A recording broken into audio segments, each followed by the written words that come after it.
seja bem-vindo a mais um episódio do Saúde em Primeiro Lugar. Esse podcast onde a gente fala de saúde no seu aspecto mais amplo, desde saúde física, saúde emocional, saúde profissional, saúde financeira, todo tipo de saúde que traga uma vida com mais qualidade. Então, se você busca uma vida melhor, com mais qualidade, aproveite os episódios que eu sempre trago convidados especiais com informações que com certeza vai ser importante em algum momento da sua vida. E aproveita antes de começar a assistir esse episódio, já se inscreve no canal e sim, já curte antes aí, já curte, já compartilha para mais pessoas assistirem, porque assim você também me ajuda a manter esse canal ativo para ajudar cada vez mais pessoas. E hoje eu estou aqui com uma convidada que veio do Mato Grosso do Sul. Nossa, eu estava até em dúvida de onde que ela era. Eu estou me sentindo como aqui? Hoje eu estou só com convidados de fora. Então, hoje vou conversar com a Priscila Reis. Eu vou ler um pouquinho, Pri, já te agradecendo pela sua presença, por você ter topado vir ter esse bate-papo aqui com a gente, né? Eu vou fazer uma leiturinha aqui formal da sua apresentação. Eu sempre apresento formalmente e depois eu passo o microfone para você se apresentar da forma como você preferir, tá? Certo. Então, a Priscila é advogada, pós-graduada em Direito Previdenciário, especialista em Direito do Trabalho e Processo do Trabalho, especialista em defesa dos direitos dos trabalhadores com doenças ocupacionais, com ênfase em burnout. Então, já perceberam por que a gente está aqui, né? Priscila Reis Reino também é palestrante, sócia do Arraiz e Centeno e criadora do canal de Direito Previdenciário no YouTube, com mais de 600 mil inscritos. Autora de artigos sobre doenças ocupacionais e hoje a gente vai falar aqui justamente com esse foco nas doenças ocupacionais, né? Pri, mais uma vez, seja muito bem-vinda. Já estou me sentindo íntima lhe chamando de Pri. Por favor, Manu, muito obrigada pelo convite. E mais uma vez, obrigada por ter topado aqui, vir ter esse bate-papo com a gente, vindo lá do Mato Grosso do Sul, até engasguei. É longe mesmo, mas vale muito a pena estar aqui com você. Eu queria muito participar desse seu podcast. Eu ouvi vários deles, falei para você, né? Então, imperdível, não ia deixar de vir de jeito nenhum. Convidou, eu estou aqui. Então, se aproveita agora, sem formalidades, da forma como você preferir aí para a galera. Quem eu sou? Eu sou a mãe do João Benício e a mãe da Luísa, que são filhos por adoção, irmãos biológicos, que legal. Crianças maravilhosas que me transformaram numa pessoa diferente e espero melhor, né? A gente sempre deseja isso. Eu sou cachorreira, eu adoro pessoas, eu amo gente, então eu gosto mesmo de atender, de compartilhar, sabe? E é isso, sou casada com a Denise e tô nessa vida para aprender. Estou aqui para aprender, estou em todos os lugares que eu puder para aprender.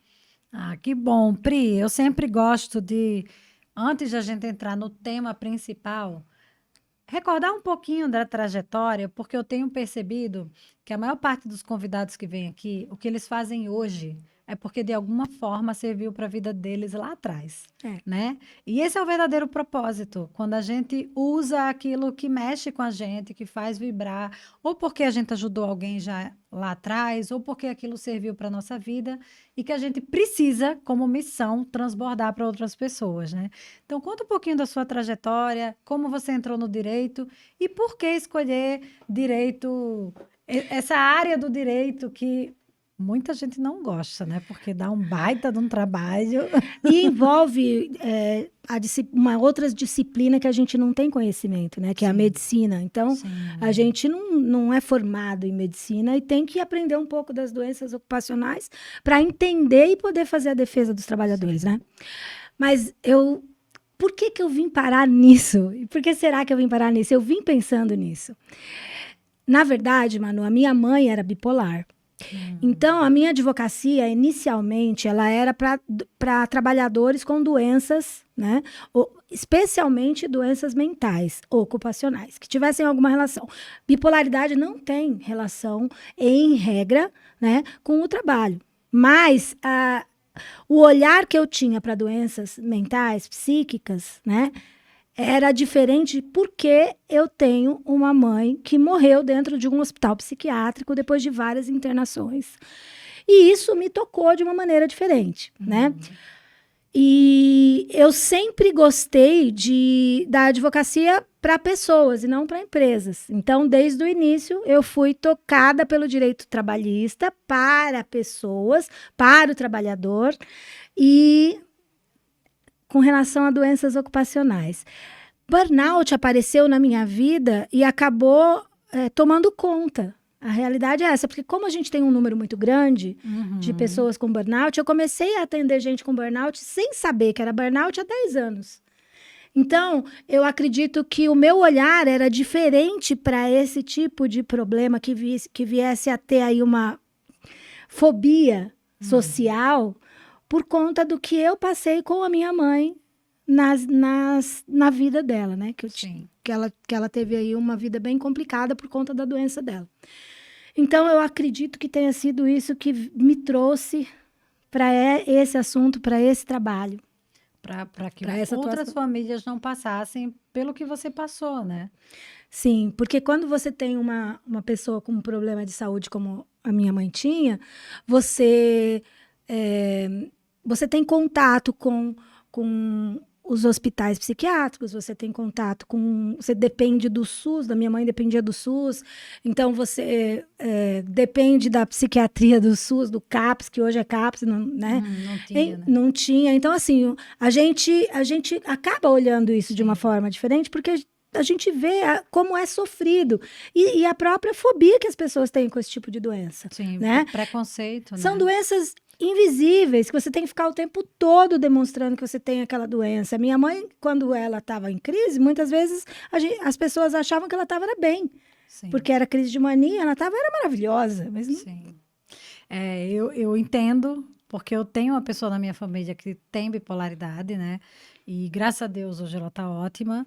Mas que sim, tem esses altos e baixos. Graças a Deus ela tá bem, nunca precisou internar, né? É bem leve a bipolaridade dela, mas já passamos por momentos bem desafiadores, né?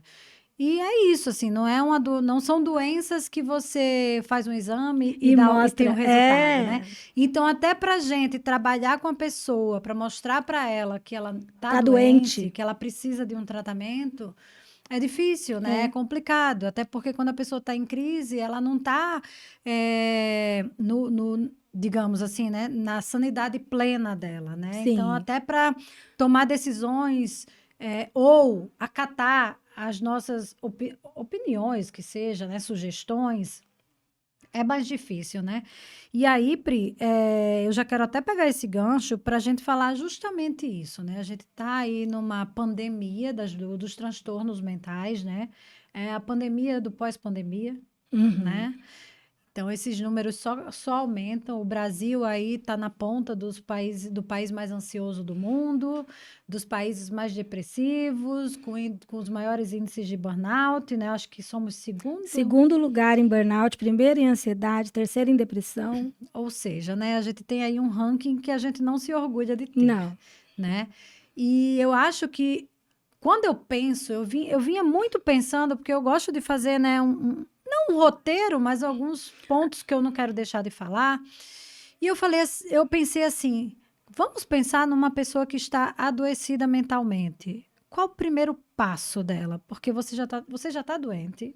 Uma doença mental que te tira uma certa autonomia, um certo grau de autonomia, né? Ou seja, você precisa de uma rede de apoio. Sim. E você, tantas vezes, ainda tem que lidar com esses entraves. Tanto o entrave médico, desde o médico assistencial, que é o médico que você procura, o médico trabalhista, que tem toda uma questão de conflito de interesse com a empresa, né? Porque, enfim, e agora, com o burnout sendo categorizado como doença ocupacional, pior ainda, e até INSS. Então, assim, eu quero deixar o microfone muito livre para você, porque eu sou praticamente uma leiga nesse assunto, mas eu penso muito assim, tive um diagnóstico, vamos falar de burnout, que é ocupacional, né? Que as outras não podem ser agravadas pela ocupação, mas não são ocupacionais. Então pensa assim, cara, tive o diagnóstico de burnout, ou estou achando que estou com diagnóstico de burnout, mas tive um diagnóstico que não foi burnout por conta do interesse da empresa. Vai assim, desde o comecinho ali, quais são as principais orientações? Primeiras, né? As primeiras orientações. A primeira orientação que eu dou é que a pessoa acate o tratamento do médico que ela escolheu. Então, se ela escolher um médico que é da medicina integrativa, ela escolheu aquela abordagem, ela segue aquele tratamento, ela seja honesta com o médico e com ela, para que ela possa avançar no tratamento ou, se for o caso, trocar. Uma medicina tradicional, mais tradicional, vai aderir ao tratamento. Por que eu falo isso, Manu? Eu tenho diversos clientes que vão em diversos médicos diferentes e falam coisas... vai no médico e dá remédio, vai no médico que não dá remédio, vai no outro médico que faz uma... Isso acaba... Assim, o médico fica sem saber... Atrapalhando mais do que ajudando. Né? E atrapalha o tratamento, né? Então, e faz parte também do tratamento aceitar que está doente. Então, você precisa aceitar que está doente, se entregar para o tratamento, escolher o médico da sua confiança, se não estiver feliz, vai buscar outro, mas fazer o tratamento. E o tratamento não é somente com o médico. Precisa fazer terapia, né? O médico, normalmente, ele indica isso, né? Sim. E o momento correto, claro. Espera-se que sim, né? Espera-se que sim, porque é importante mudar e ressignificar o trabalho e a vida. Sim, não adianta nada fazer o tratamento do sintoma. Tem que mudar o comportamento, porque senão você não vai sair da burnout. Sim. Né? Tá? E precisa, além do tratamento, você precisa, no meu entendimento, a pessoa precisa buscar uma pessoa de apoio na família, Manu. Para que essa pessoa acompanhe em todos esses momentos, porque a pessoa com burnout, ela tem dificuldade de decidir coisas. E não é aconselhável que a pessoa com burnout decida sozinho coisas como, por exemplo, se separar, sair do emprego, contratar ou destratar com um advogado, mudar de médico. Porque a pessoa não está com a saúde em dia, ela não está bem, ela não está conseguindo, ela não está decidindo racionalmente. Sim. Ela não está bem. Então, ela precisa de uma pessoa em quem ela confie para ser o apoio dela, tá? E ela precisa de um advogado. Faz parte da cura também ter um advogado para você, se for o caso, buscar seus direitos, sejam trabalhistas, sejam previdenciários. Bem, essa é o primeiro passo. Mas é importante. Esse é o cenário ideal, né? É o cenário ideal. Tem gente que não tem condições de ter tudo isso, é muito complicado. A gente sabe que o SUS, ele tem aí um serviço maravilhoso. Eu sou defensora do SUS, mas a gente sabe que não tem, por exemplo, psicólogo para as pessoas que precisam. Tratamento com psiquiatra, neuro, não tem. Então, mas o ideal é que a pessoa tenha esses profissionais a sua mão, porque realmente é um momento complicado. Ok. E quais são os passos que a pessoa tem que tomar também, além disso? Ela precisa. Pegou o atestado médico do médico, ela tem que se afastar do trabalho. E eu falo isso porque as pessoas que me procuram, muitas vezes elas dizem, doutora, eu não vou ficar 60 dias, 90 dias, eu vou fazer assim, vou pedir férias. Aí eu saio de férias e aí quando eu voltar eu tô melhor. Porque senão eu vou pegar esse atestado, vou apresentar na empresa, vou ficar com uma marca, vão me demitir quando eu voltar. Então a pessoa tá sempre preocupada com o trabalho, que é uma característica de quem tem burnout. Primeiro lugar o trabalho, segundo lugar o trabalho, terceiro lugar o trabalho, sei lá aonde vem a pessoa em si. Temos aí um grande exemplo que foi a Isabela, né? Pois é, a Isabela.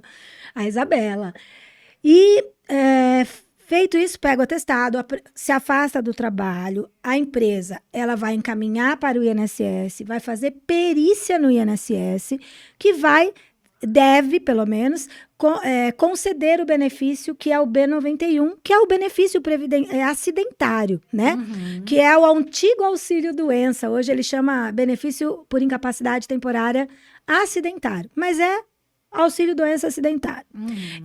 Esse benefício, ele substitui o salário da pessoa. Então, a pessoa não vai trabalhar e vai ficar recebendo do INSS. Tá, se o INSS concedeu o benefício, né? Sim. Porque se o benefício não for concedido, né? Pois é. E aí, se o benefício não for concedido, a pessoa tem que, infelizmente, se apresentar na empresa para fazer o exame de retorno, dizer, olha, o INSS não concedeu o benefício, estou aqui de volta para o trabalho. E aí, aí entra o nosso querido médico do trabalho. Entra o entrave, entra o entrave de tudo isso, né? Sim, porque o médico do trabalho, ele é contratado pela empresa. Ele recebe ou salário ou ele recebe pelo serviço, né?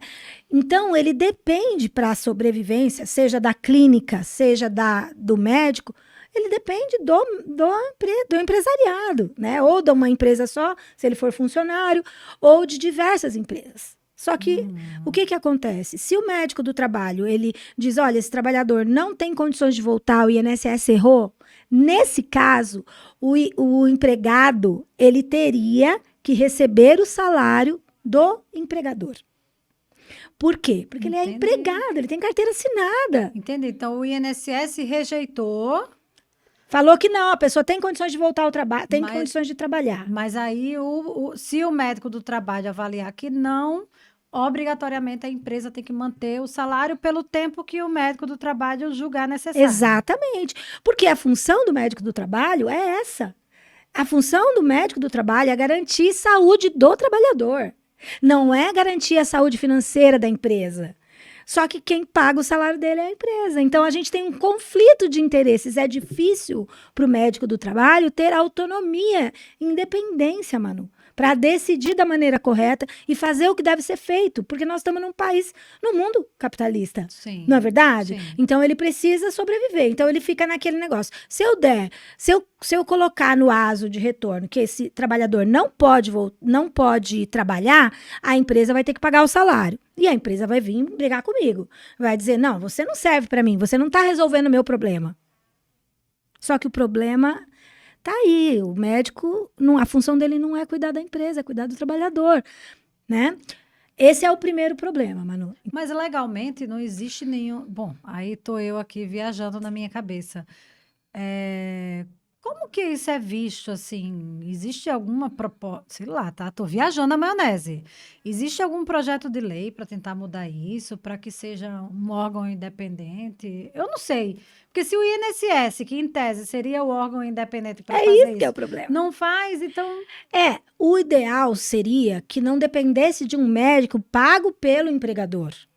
Né? Que pudesse ser qualquer outro médico. Pudesse ser qualquer outro médico. Porque do jeito que você acaba na mão da empresa, o médico e o paciente, o trabalhador. Mas aí o que o trabalhador tem em mãos, né? Ele vai ter que ajuizar um processo contra o INSS, que negou o seu benefício e negou o seu afastamento, e vai ter que receber, ou enquanto isso recebe o salário da empresa, né? E quando sair a decisão do INSS, vai ter que ressarcir a empresa, porque não recebe 2 vezes, né? Uhum. Agora, se o médico do trabalho diz, não, você pode voltar para o trabalho, vem tranquilo. Isso é o que acontece frequentemente, né? Isso acontece frequentemente e meus clientes, eu falo, grava a consulta no médico do trabalho. É direito da pessoa. Tem que ser escondido, senão não vale. Tá? Sim, claro. Mas eu falo, grava. Por que eu falo, Manu? Porque de lá saem as coisas assim. O médico falando para a pessoa, olha, eu estou vendo que você não tem condições de voltar ao trabalho. Mas se eu fizer isso, você vai ficar no limbo, vai ficar sem receber de ninguém. É melhor você voltar ao trabalho, doente, que eu estou vendo que você não tem condições de trabalhar, porque dessa maneira você recebe o salário da empresa. Entende? Eu não tenho uma, eu tenho várias gravações assim, sabe? Eu tenho várias gravações assim. Então, a gente vê que realmente não funciona dessa maneira. Mas é isso que acontece. Então, o trabalhador, por isso que eu digo, o trabalhador tem que estar assistido de um advogado desde o início. Porque na hora que ele pega o primeiro atestado, que ele vai no INSS e o INSS nega o benefício, ele tem que entrar contra o INSS. Ele vai ter que entrar contra a empresa. Porque como que um trabalhador com burnout em plena crise, diagnóstico inicial, sem tratamento, sem medicação, sem terapia, sem nada, ele vai voltar ao trabalho, Manu? Ele pode ir no médico do trabalho com advogado? Não. Não pode entrar ali porque é um ato médico. E aí você sabe como que são os médicos. Eles não vão aceitar, ainda que o trabalhador queira e permita, porque é um ato médico, mas o paciente, na verdade, é o maior interessado, né? Mas não vai conseguir entrar. Nunca vai conseguir. Só se for o marido da pessoa. Não vai conseguir. E mesmo se eles não deixam entrar com uma pessoa, com um parente. Não Já deixam. para se precaver. Assim como o INSS, o perito não deixa entrar. Mas e se a pessoa não estiver dentro da sua lucidez? Aí você consegue. Você tem que fazer um pedido por escrito para o INSS, o perito autorizar. Entendeu? Mas, enfim, o médico, o advogado, ele é essencial por isso, porque desde o início, esse trabalhador que está com incapacidade em razão de uma doença causada pela empresa, ele não vai encontrar respaldo no INSS, ele não vai encontrar respaldo na empresa, ele não vai encontrar respaldo no médico do trabalho. Então, se ele não tiver munido das informações, pelo menos, para decidir se ele quer ajuizar um processo contra o INSS e ficar, de fato, afastado do trabalho, recebendo pelo INSS e se tratando, né? Se ele quer fazer um pedido de rescisão indireta. Esse termo, guarda ele. Segue que a gente vai voltar nele. Porque a rescisão indireta permite que o trabalhador não volte mais ao trabalho, né? Então, se ele, naquele momento que o médico do trabalho falou assim, meu filho, você, meu querido, meu trabalhador, minha trabalhadora, você está bem de saúde.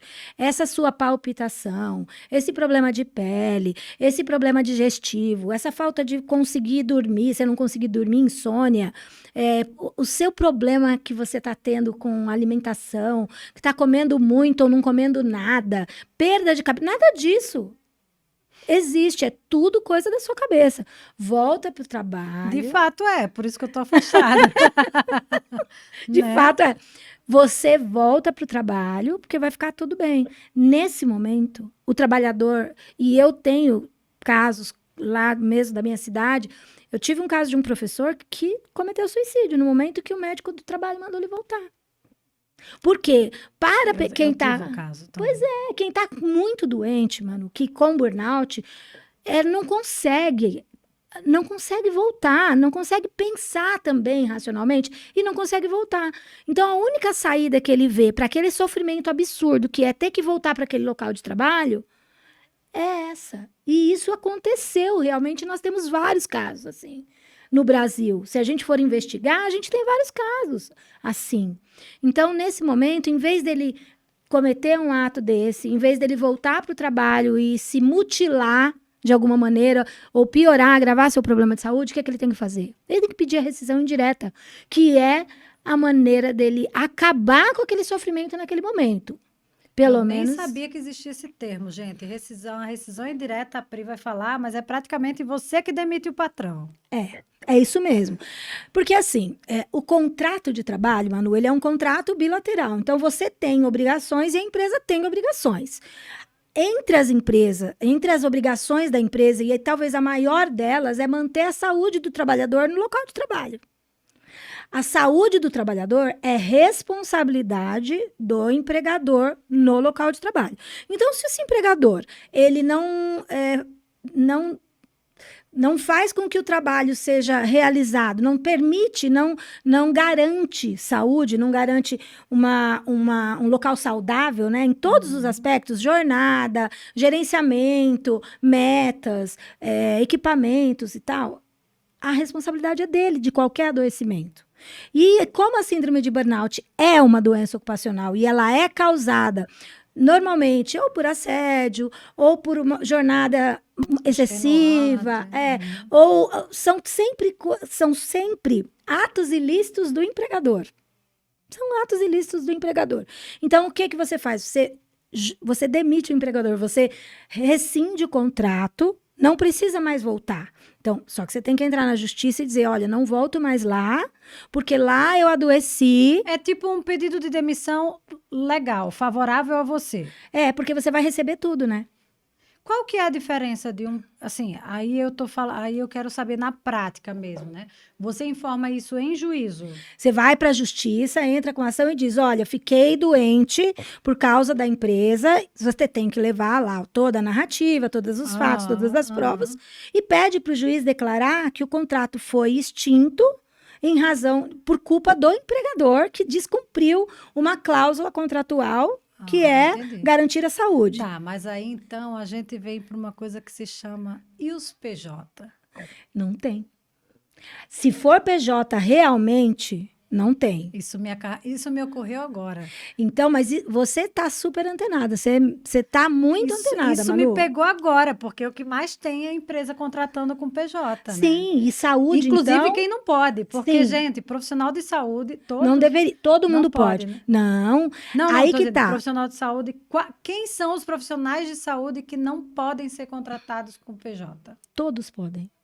O que aconteceu? O Supremo Tribunal Federal decidiu Essa informação é nova para mim. que a terceirização pode. Porque não podia, né? Não podia, mas aí veio a reforma trabalhista, daí veio o Supremo já decidiu de maneira unânime. Inclusive, está uma confusão entre o Supremo e o TST por causa disso. Mas eu sempre soube que, por exemplo, o enfermeiro não podia. Pode. E tem muito, viu, Manu? Eu sei. E tem muito. Eu sei que tem.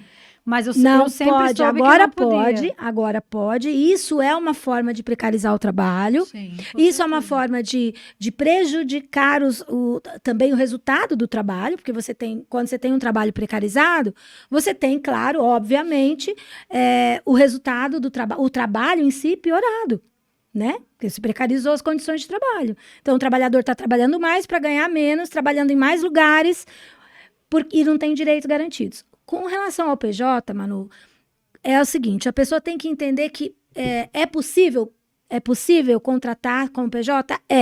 Desde que seja PJ realmente, desde que não seja uma fraude.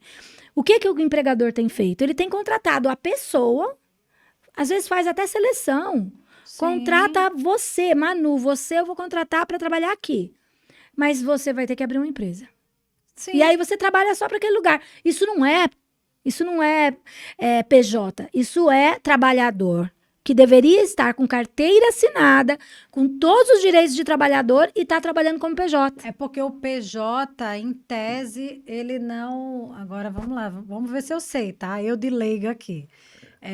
Se eu abro minha empresa e eu vou trabalhar para sua empresa, em tese, eu não tenho que cumprir a carga horária. Não tem a subordinação. Não tem a subordinação. É essa palavra que eu queria...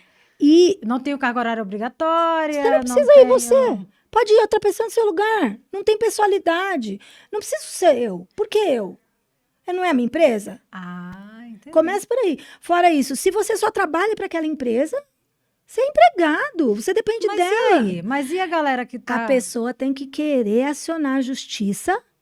Porque eu tenho um médico de Recife, que é meu cliente, que tem burnout. E ele está afastado até 2025, ele era PJ. Ele chegou, Manu, ele batia cartão de ponto. Ele tinha cartão de ponto. Ele era... Os enfermeiros todos que são contratados por PJ batem ponto. Mas não pode. Eu não, tá, gente? Sou funcionária pública. Então, aí o que aconteceu?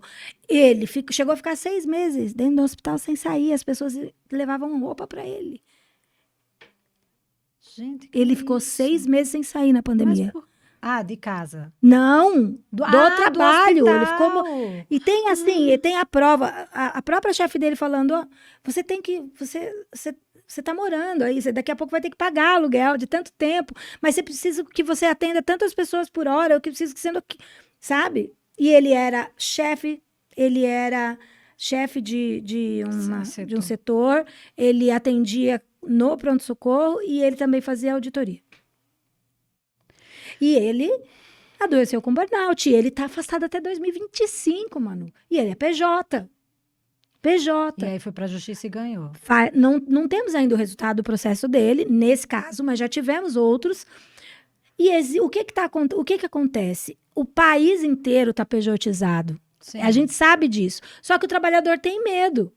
Tem medo de... Era nesse ponto que eu queria chegar, né? Porque a gente fala isso, tem um advogado, e o médico do trabalho dá lá, não, você tem que voltar para o trabalho. Aí você pega um advogado, bota na justiça, que ganhe, que seja.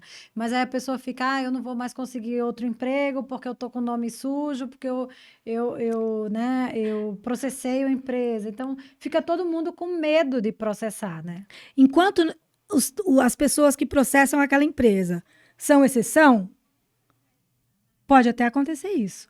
Mas existem, por exemplo, bancários. A gente sabe que todo bancário sai do banco e processa. É raro o bancário que não faça isso. É uma consciência que eles têm de que, veja, o banco vai desrespeitar o meu direito, eu vou adoecer, vou ficar com lerdort, vou ter burnout, vou ter que entrar com processo, vou trabalhando aqui, às vezes entra com processo no meio, enquanto está trabalhando.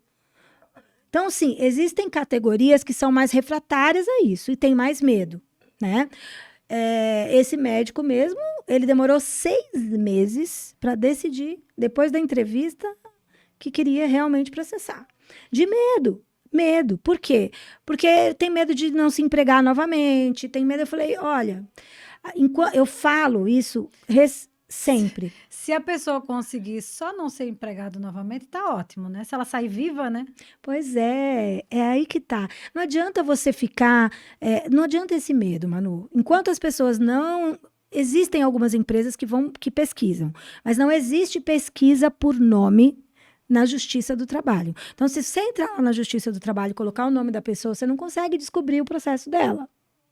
Agora, enquanto o processo está em andamento, se você pesquisa no Google, você localiza o processo. Mas aí agora me ocorreu uma parada aqui que também faz todo sentido. Se eu processo uma empresa e eu não consigo ser selecionada numa outra empresa, é porque a outra empresa ia me adoecer igual todas as outras, né? Tem isso, porque a empresa é idônea, a empresa que tem boa intenção de realmente... Até porque, né, Pri? Qual é a intenção de uma empresa ter alguém doente? Não, claro. Nenhuma. Ela vai só ser, né? Então, assim, se você promove saúde dentro da sua empresa...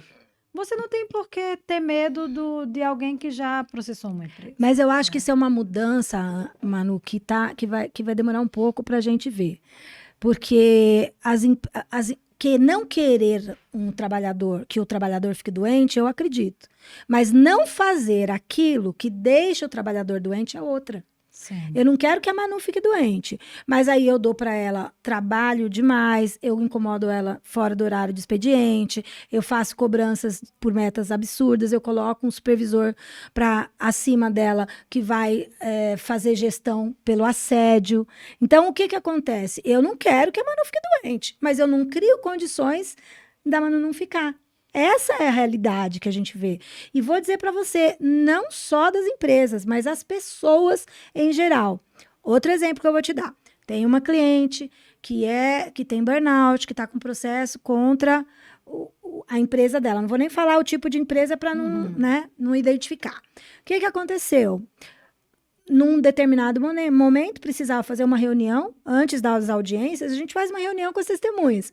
E essa cliente, ela a testemunha dela queria que fosse feita reunião à noite ou sábado. E eu falei, minha funcionária, que vai fazer audiência, não trabalha à noite e nem sábado. E naquele momento, a funcionária que ia fazer a audiência, que era a minha melhor funcionária, além de tudo, não podia realmente, nem que ela quisesse muito. Tinha lá o aniversário do marido, e não dava. E eu falei, você não vai fazer.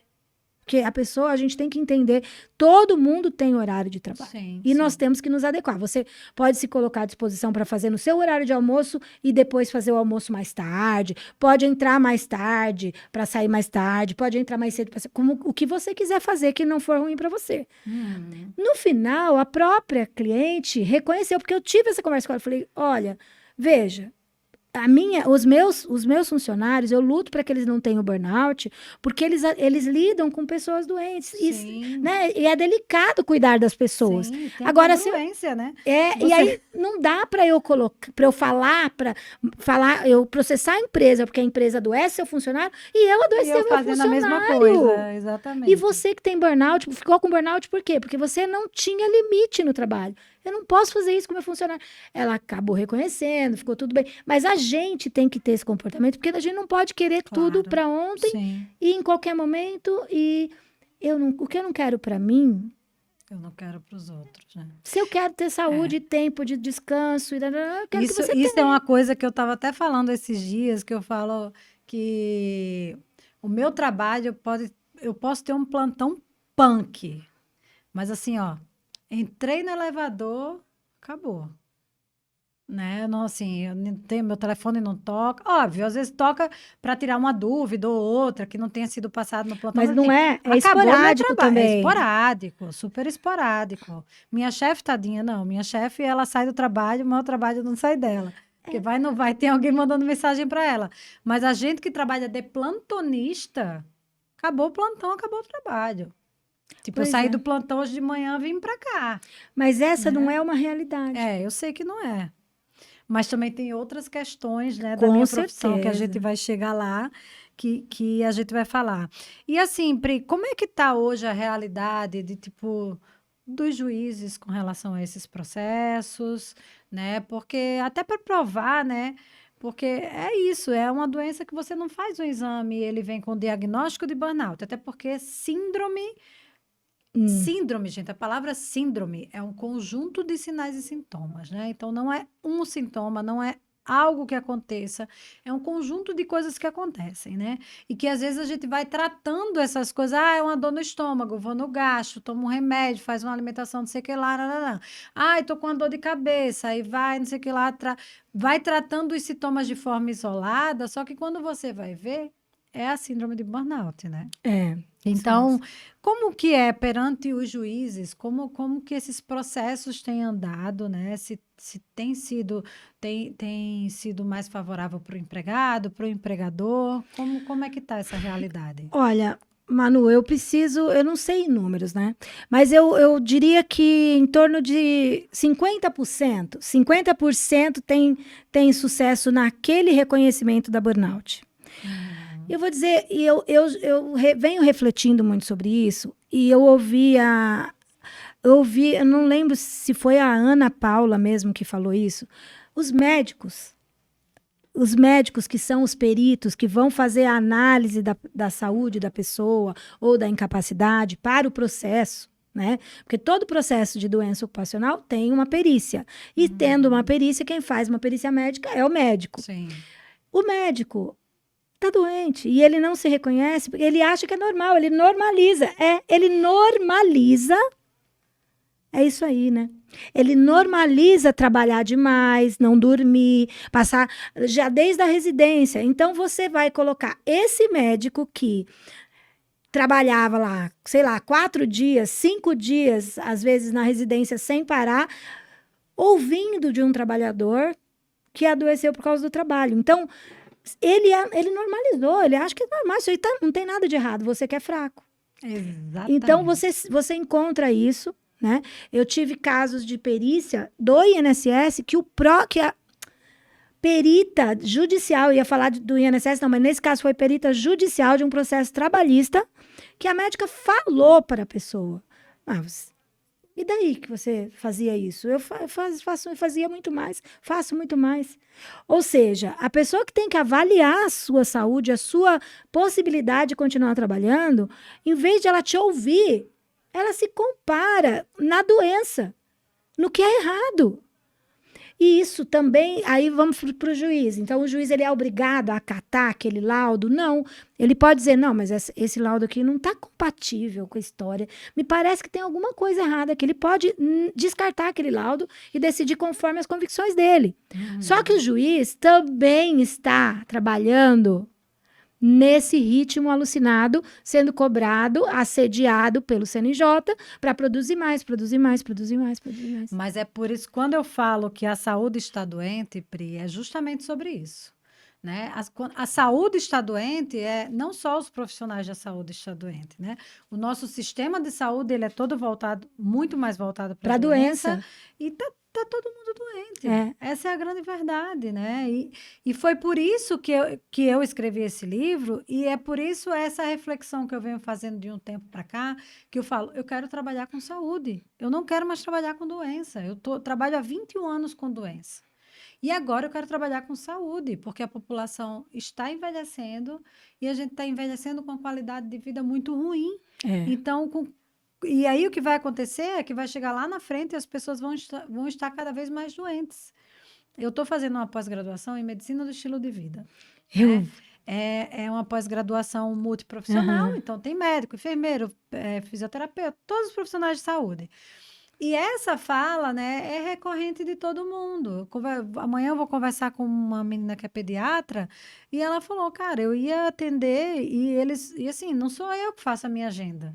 Quem faz a agenda é a secretária do lugar que eu trabalhava e ela colocava paciente, 14 horas, 14h01, encaixe, 14, e ela é pediatra. Como que você atende criança com família, com tudo em 15 minutos, duas Não dá, pessoas? Não então. atende. Então, e você vê que isso realmente se normalizou. É.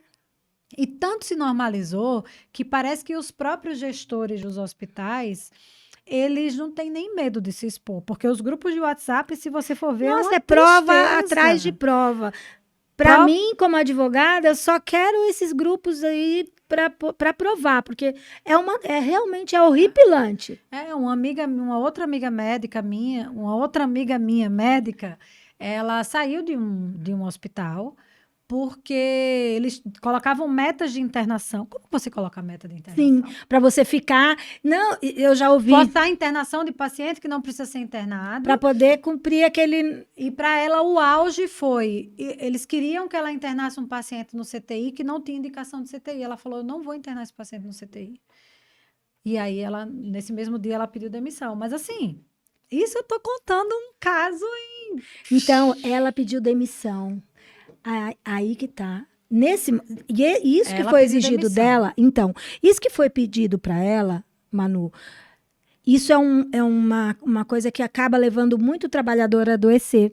As exigências do empregador, no geral, não estou falando só da saúde, mas no geral, para fazer algo ilícito, imoral ou ilícito, então que vai contra aquilo que você sabe que está certo. Não é nem uma questão de julgamento, não, é errado mesmo.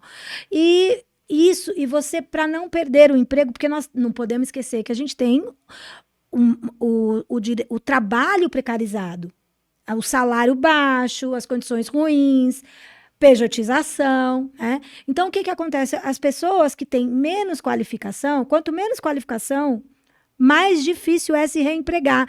Não só a qualificação, mas a idade, Sim. o gênero, tudo isso. Então, a pessoa tem medo. Então, ela acaba fazendo aquilo que não está certo, que sabe que não está, e que vai trazer sofrimento para ela. Isso é uma grande causa de burnout também. Tá? Porque a pessoa tem que ficar o tempo todo lutando contra si próprio para fazer uma coisa que ela sabe que está errado. O Banco do Brasil foi condenado em milhões por causa disso e foi notícia no país inteiro. Por quê? Por causa desse tipo de atitude, de fazer bancário, fazer seguro no cartão daquele sujeito que ia lá pedir ajuda lá na caixa eletrônico. Você faz lá um seguro, é tantos reais, aí se a pessoa não perceber, passa. Por quê? Porque custa R$8 por mês, a pessoa não percebe? R$8, vezes quantas milhões de pessoas? Exatamente. Se a pessoa falar, você fala, não, me enganei, nossa, vou tirar. Entendeu? Então, assim, isso, a gente precisa. Não adianta, não está isolado, não é isolado. Nós também temos que nos cuidar para evitar que a gente tome essas atitudes com os outros, né? De exigir que a pessoa responda imediatamente, de exigir que a pessoa esteja à disposição no trabalho dela 100% do tempo. E começa da gente. Sim. Começa de cada um de nós. Sim. Olha, eu tô aqui, minha cabeça tá com assim, você tá falando e eu tô aqui pensando assim, qual seria a solução, né? Porque quando a gente fala essa questão da pejotização mesmo, e aí eu ouço do outro lado também assim, mas a minha empresa não tem condição de empregar todo mundo, a gente não tem condição de assinar a carteira de todo mundo, porque é muita exigência, um funcionário vale por dois, pesado. dobra. Então, assim, eu tô sempre tentando olhar para os dois lados, sabe? Porque assim, eu acho que tem os bem intencionados que, de fato, né? Se a gente pensar nas pequenas e médias empresas no país, a gente sabe o quanto existe uma pressão para imposto grande, pesado, claro. É pesado, né? As empresas não se sustentam. E eu fico tentando pensar assim, cara, qual seria a solução, né? Porque, por outro lado, você pejotiza e até você oferece um salário maior, às vezes, porque já que não vai pagar os direitos da carteira, né? Eu te pago um pouquinho mais, eu te pago X mais e a gente faz por PJ e tal. Às vezes é bom, entre aspas, naquele momento imediato é bom para o funcionário e é bom para a empresa. Então, assim, eu fico tentando pensar qual seria a saída, né? Se eu estou Olha, pensando sobre isso, eu imagino você. eu acredito que a gente precisa, e assim, de uma maneira bem generalista que eu estou falando, eu não estou falando nem do ponto de vista do direito, não, mas eu entendo, Manu, que a gente precisa realmente parar de pensar só na gente e no individual e pensar no coletivo, porque eu acho que a partir do momento que a gente pensa no coletivo, a gente acaba não agindo de maneira que leve a esse tipo de coisa que a gente tem hoje. E aí, mas o que tem a ver isso com a pejotização, por exemplo? Tem a ver porque passou esse tipo de projeto para que todos possam ser pejotizados e a precarização do trabalho passou porque o empresário, o deputado, eles pensaram em quem? Eles pensaram na população como um todo? Não, exatamente. Então, assim, se a gente pensar como sociedade e no coletivo, a gente acaba percebendo que tudo acaba vindo para a gente também no final, não adianta. Então, você está pensando no coletivo e também acaba tendo consequências no individual. Agora, quanto tempo a gente vai demorar para chegar num modelo próximo ao ideal a partir desse pensamento no coletivo? É difícil. Né? Eu sou uma pessoa que eu sou um pouco pessimista com relação a isso, sabe? Eu não vou ver isso. Pois é, eu não queria ser, porque eu sou uma pessoa otimista no todo, mas nesse ponto, Manu, eu não acredito, sabe, que a gente vai conseguir.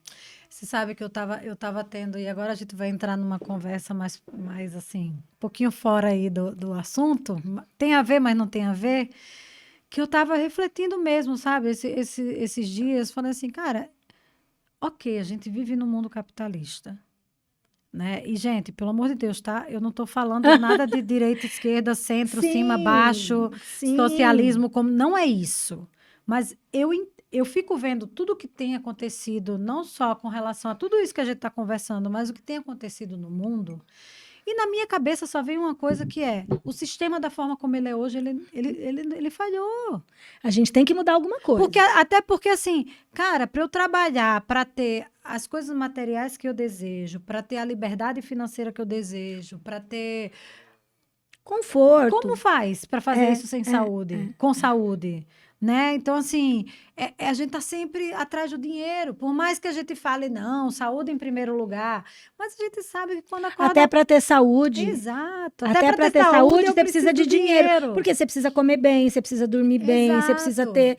Né? Então, assim, eu estou falando isso pensando de uma forma bem geral mesmo, porque eu olho para a guerra, né, para as guerras que estão tendo, para a guerra que está tendo lá, né, em Israel, para a guerra que está tendo no Rio de Janeiro, para a guerra trabalhista, e eu só fico pensando que esse sistema, da forma como ele existe hoje, ele não funciona. Então, que a gente vai ter que voltar para trás, não é isso que eu estou falando. A gente vai ter que rever as posições, né, os pensamentos. O mundo mudou, as pessoas mudaram, a pandemia não ensinou nada para a maioria das pessoas, mas a gente está vendo que o sistema educacional está mudando, mudou muita coisa, né? Ninguém imaginou que iam ter aulas online de forma muito frequente. Sim. Né? A gente está vendo o próprio sistema de saúde, ele está tendo que se reinventar porque a conta já não está fechando, né? Então, eu só fico pensando que alguém, que não vai ser eu, né? Não vou tem que ter um iluminado para trazer a solução disso. Algum iluminado vai ter que trazer a solução.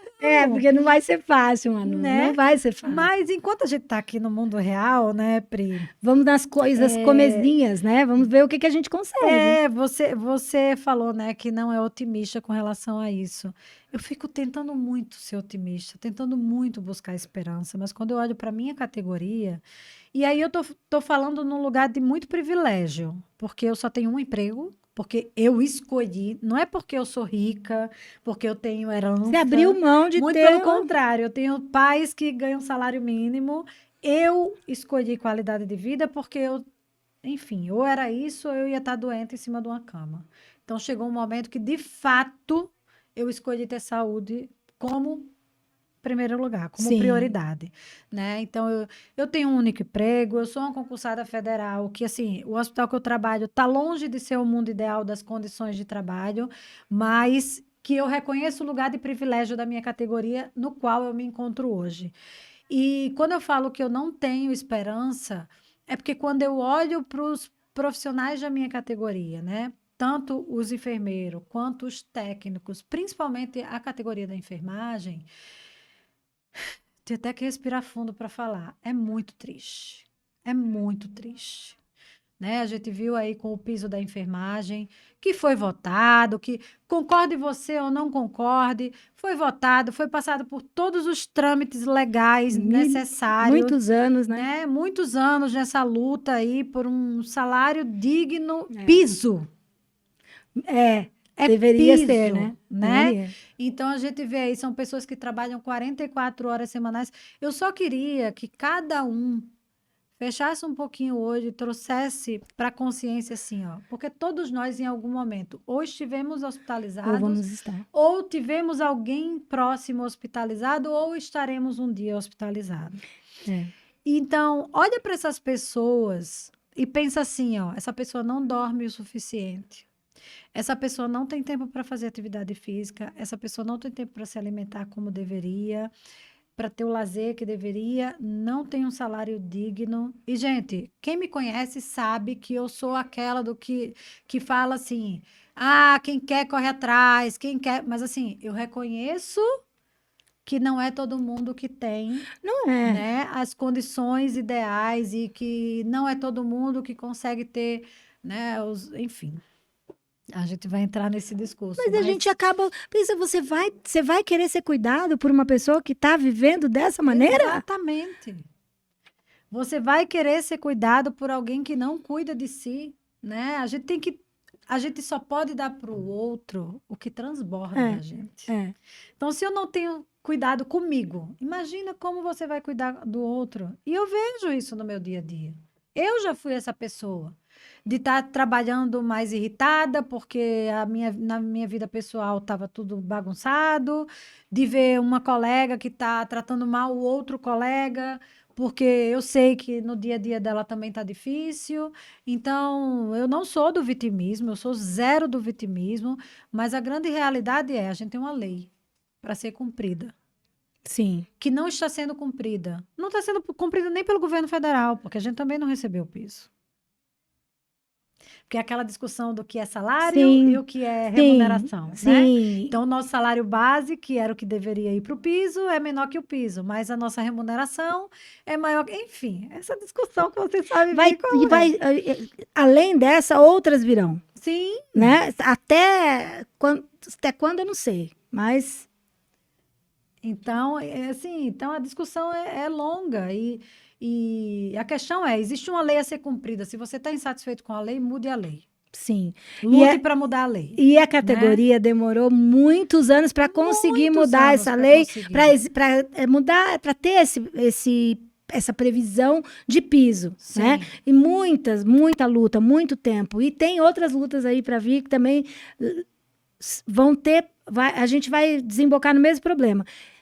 Por que a gente tem essa necessidade de lutar pelo valor do piso? Por que a gente tem necessidade de lutar pela jornada menor de 30 horas, como a enfermagem? Exatamente. Por quê? Porque quem cuida do outro, principalmente da saúde do outro, e trabalha em hospital, principalmente, né, mano? Como é que você faz? Como é que você admite uma pessoa trabalhar numa UTI, por exemplo, cuidando de uma pessoa naquelas condições e não tá dormindo? Sim. Tá com burnout, tá cometendo erros, porque a ineficácia faz parte da burnout. E tem estudos já mostrando isso, né? A quantidade de erros médicos que aumenta. E relacionados a isso. E que isso traz, inclusive, prejuízo financeiro para o hospital. Sim, e para a sociedade. E para a sociedade. Porque pensões e perda das pessoas para a família. Enfim, a gente... Você tem muitos enfermeiros? Eu tenho muitos enfermeiros como cliente. Agora mesmo vou fazer a palestra para o pessoal da área de saúde federal. inclusive. Olha, hoje eu vou assistir. E aí a gente, assim, e não foi uma procura, não, sabe? É uma coincidência. Tenho muitas enfermeiras, e engraçado que são da enfermagem, até recepção de hospital, técnicos de enfermagem, mas principalmente a enfermagem. E sabe quem eu tenho mais? A auditoria. Ah, claro, porque é pressão dos dois lados. Auditoria, muito. Enfermagem, as enfermeiras de auditoria, né? Inclusive de Corens também. Então, assim, a área de saúde tem bastante gente doente, né? Tem muita gente.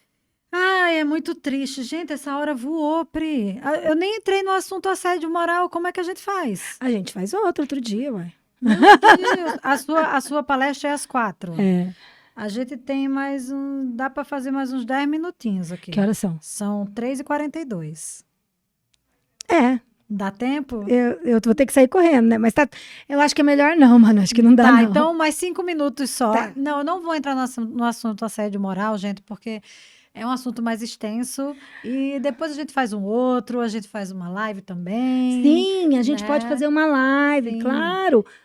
Nossa Senhora, Tem assunto para mais. Eu achei que não ia ter... Meu Deus. Mas então, Pri, eu queria que você desse assim... Eu faço sempre uma pergunta no final, que é o que é qualidade de vida para você. Mas antes de responder essa pergunta, eu queria que você desse assim, ó, sei lá, em passos. Se você está passando por burnout nesse momento, aquilo, só para reforçar o que você falou lá na frente, tá? Do passo a passo. Tá. Primeiro, procurar médico, psiquiatra, médico, psicólogo, advogado e com relação ao tratamento, receber o tratamento, a indicação de tratamento e realmente fazer o tratamento. Pegou o atestado médico, vai para o INSS, né? Na verdade, pega o atestado médico. Vamos começar de novo. Vamos lá. Os passos da pessoa. Os passos que a pessoa precisa cumprir. Primeiro, procura um médico, um psicólogo, um advogado. Pegou um atestado médico, leva na empresa, a empresa vai encaminhar para o INSS. No INSS, você tem que ser concedido o benefício correto, que é o B91, que é o benefício acidentário para garantir todos os direitos da pessoa. Não foi concedido o B91, e sim o B31, ou não foi concedido o benefício, você vai precisar acionar a justiça. E não sendo concedido o benefício, você vai retornar ao trabalho. Então, você vai ter que se colocar à disposição do empregador. É importante isso, para não perder o emprego por justa causa, por abandono de emprego, tá? Se o médico do trabalho mandar voltar ao trabalho, infelizmente, a saída vai ser escolher entre a rescisão indireta na justiça ou o retorno ao trabalho. Vai depender da saúde, das condições da pessoa, né? E eu não posso deixar de dizer que a pessoa precisa ter um parente próximo em todos esses momentos de confiança, uma pessoa que esteja com ele para que não tome decisões erradas, para que não se arrependa, para que faça acontecer aquilo que precisa. Lutar pelos seus direitos, Manu, a gente tem visto que é uma maneira de cura também. É que é um sofrimento muito grande a pessoa ter que se colocar, lembrar daquilo tudo que aconteceu, buscar documentação, pensar naquilo para contar para o advogado. É difícil? É difícil. Mas é imprescindível, porque no caminho desse processo, você também vai melhorando, você vai entendendo por que você ficou doente, você vai entendendo o seu papel nisso e o papel da empresa, principalmente. E o que você vai precisar mudar para evitar isso. Sabe? Entendi. Gente, é isso. Não deixem de ir atrás dos direitos de vocês. A gente sabe que é doído, que é sofrido, mas é para o nosso próprio bem. E nessa hora a gente tem que pensar primeiro na gente, né? Na nossa saúde, que vai nos trazer de volta a capacidade de lutar por um outro emprego, por um outro trabalho, por uma outra profissão, até que seja, né? Sim. Que é uma saída também, né? Então, Pri, agora responde para mim o que é qualidade de vida para você. Qualidade de vida para mim é poder ter escolha, é poder escolher. Porque existem algumas pessoas que não têm qualidade de vida, mas também não podem escolher. Agora, poder escolher é uma grande vantagem. E aí você precisa, claro, fazer as escolhas corretas, né? Não adianta buscar, tem que ter limite para o que você quer em termos materiais, para que você consiga ter qualidade de vida. Sim. E pode ter certeza que se você está assistindo esse podcast, tem uma grande chance de você ter esse poder de escolha na sua mão. É verdade. Né?